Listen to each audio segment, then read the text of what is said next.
As children, most of us were taught to follow the golden rule. Treat others like we'd like to be treated. But this doesn't work when we're crossing generational boundaries.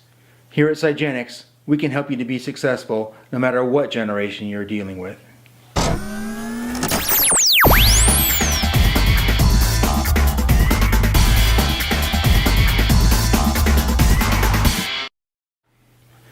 When you stack up the generations, they're a little bit like dominoes. Each generation, when it moves through time, it falls and impacts the next one. You can see here on the slide that we're looking at now, each one of the generations and each one of the 4 different stages that it has as it moves through time. You can see a generation moves and changes as a child, moving to adulthood, moving to midlife, and to elderhood, from basically ages 0 to 20, 20 to 40, 40 to 60, and 60 to 80. Each generation plays a distinct role, and when you stack those 4 generations up, society moves and changes in predictable ways. If we look at the story of the baby boomer, we can see that they were indulged as children. Now, a lot of baby boomers don't like this. They say, hey, I came from a strict household. I wasn't indulged. But what this refers to is the time that they were born. Remember, it was after World War II. There was more money. There was more freedom. And as they got older and older, they were able to do more and more things. And when they started to rebel and when they started to protest and do sit-ins, people said, hey, these kids, they have something to say. Maybe we should listen to them. Versus my generation, Gen X, when we started rebelling in our ways, when we started rioting and taking drugs, they said, hey, we need to build bigger prisons and get rid of these no good kids.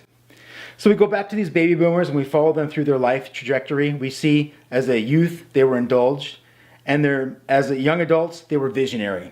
This is the time we remember the baby boomers. There was a lot of patchouli oil. We remember Woodstock. We remember a lot of smoking dope, a lot of free love in the park. Okay, and that's what baby boomers are remembered for. Big thinkers, big visionary thinkers. Then something peculiar happened in midlife. And full disclosure here, my parents are baby boomers. They're some of the older baby boomers. Something very strange happened to baby boomers, and that is when they got to midlife, they said, hey, do as I say, not as I do.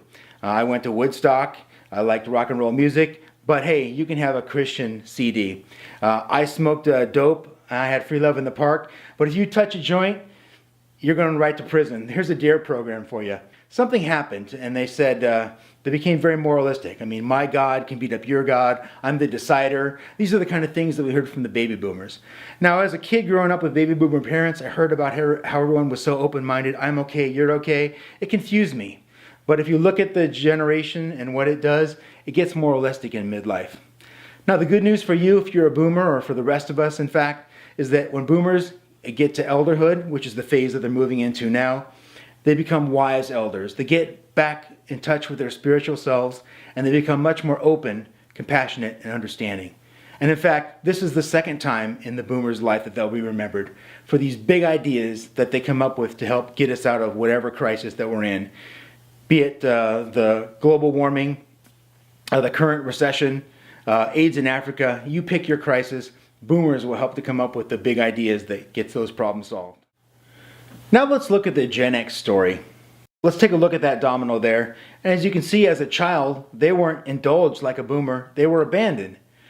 Now you might say to me, hey Jeff, how do we go in 20 years from indulging boomers to abandoning these Gen X? Well, you got to look at who our parents were. They were largely silent generation folks and older baby boomers. Silent generation folks, they kept their head down. They did what they were told. They were process-oriented. They followed the rules. Then they lived in the society that was set up by the GI generation. And when they got to their 50s, they did something extraordinary. They invented the midlife crisis. They started getting divorced in record numbers. Dad got a leisure suit and a gold chain. Divorced mom got a Corvette. Went out clubbing, drinking and snorting coke and having a great old time. If these baby boomers could have fun, why couldn't the silent generation? And that's what they did. They went out and had fun, and they left their kids at home to raise themselves like wolves. So that's what we did as the Generation X. We were abandoned as youth. Now maybe things get better in adulthood. So we get to adulthood, what are we? Alienated. Okay, so the first 40 years, we got the fuzzy end of the lollipop. And you wonder why I'm a little bit angry. Go figure. So what happens during this time when we're in midlife, we're in this crisis? Well, we're pragmatic, we're practical. The economy's falling apart, the oceans are flooding, everything's in crisis, everyone's suffering. To us in Gen X, it's like a warm blanket. We're right at home. We've all trained for the first 40 years of our life to get through this crisis, and we'll help to lead the way out of this one. So we're practical, get it done. Then what happens when we move into elder age? Well, we become kind of tough old elders. We kind of draw back from society. Well, why is that? Because the millennials are following right behind. And as we get older, they're going to start flexing their own muscles. Now let's look at the story of the millennials. They have a much different story than the Gen X or the boomers. They weren't abandoned as kids. They were protected. Now wait, you might say, how do we go from abandoning these no-good Gen Xers to protecting these adorable millennials? Well, who are their parents? Largely younger baby boomers and older Gen Xers. They saw things that had gone too far with the Gen X, too much teen pregnancy, too much drug abuse, and they said, you know what, let's forget about these Gen Xers and let's start over with these adorable millennials. So they invented things like No Child Left Behind.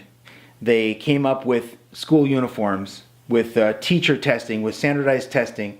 They came up with things like bike helmets and car seats, and really made sure that these kids had everything. When they got to be a little bit older, they gave them cell phones, they gave them computers with internet access, they gave them books to read, new textbooks. They gave them everything that they needed to be successful, and they shielded them from failure.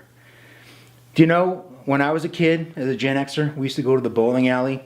I'd get up there, I'd grab a ball, I'd roll it down the alley, kind of granny style, and if I could knock down a couple of pins, I felt fantastic. Today, you know, it's impossible to throw a gutter ball as a millennial. They have these little walls that pop up on the side of the bowling alley. You throw the ball, bonk, bonk, bonk, bonk, and you knock down pins. Everything that you try to do as a millennial, you succeed. It's quite a way to grow up. There are two forces that come together and forge a generation. One is how you were raised and how society viewed children.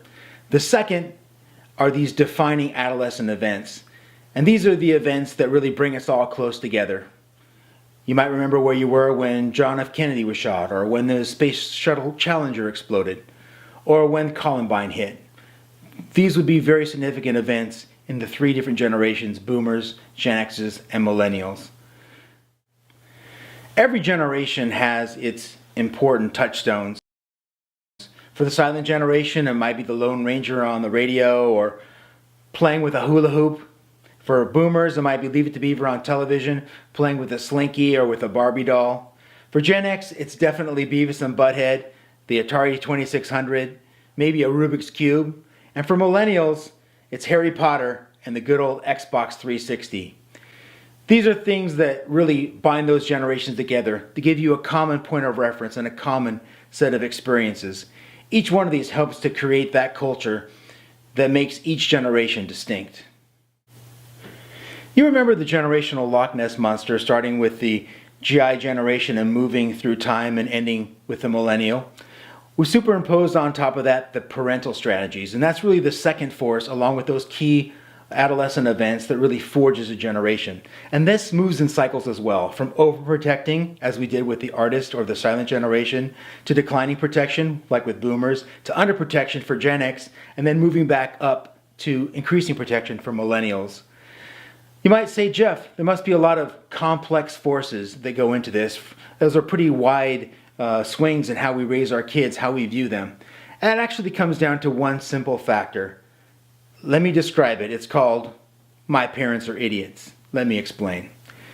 When you're a kid and you're raised in a certain way, you think, you know what? My parents, they were either too strict or too lenient.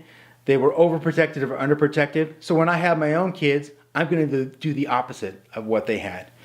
So when myself, as a Gen X, I was underprotected, nobody knew where I was or what I was up to.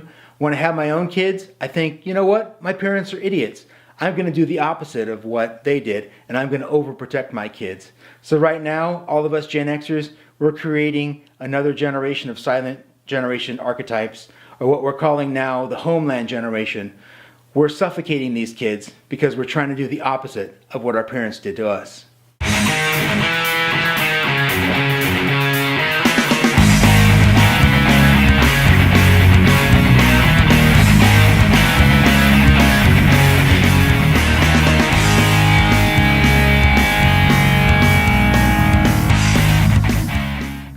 Here at Psygenx, we're working to unlock the power of generational psychology to help you and your business succeed.